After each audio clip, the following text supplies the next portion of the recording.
Let's talk about yung definition ng Python. So ayon sa definition, Python is an interpreted, interactive, and object-oriented language. So pag-usapan natin isa-isa yung mga definition na to. So una is yung interpreted.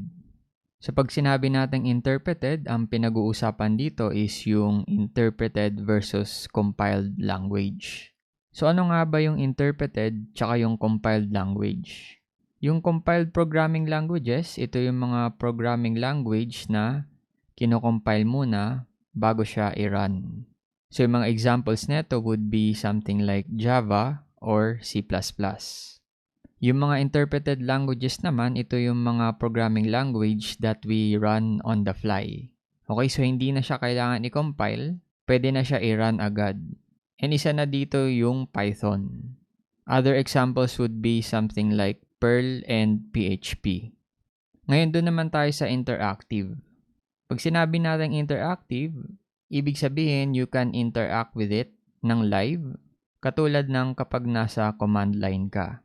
Most of yung programming languages are written to a file, and then kapag nirun natin sila, they execute our instructions right away from top to bottom.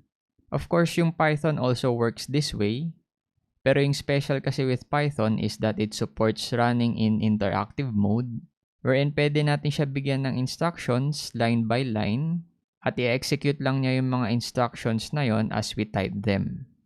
So kaya siya interactive. Ngayon pag-usapan naman natin yung object-oriented. This is probably the most important definition that we need to understand. Although hindi pa natin i-discuss yung object-oriented programming, let me give you an overview first. So almost everything in Python is an object. Yung object-oriented programming is a particular approach sa pagpo-program wherein yung iba't ibang pieces or parts ng program mo is tinatry gayahin yung real-world objects. For example, meron tayong real-world object kagaya ng isang camera. Yung camera, it has characteristics.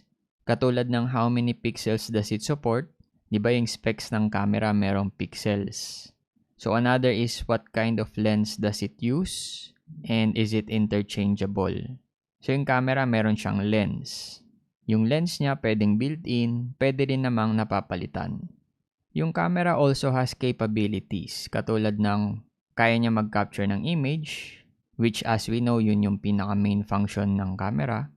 Another example would be kaya niya mag-capture continuously para makakuha ng multiple images.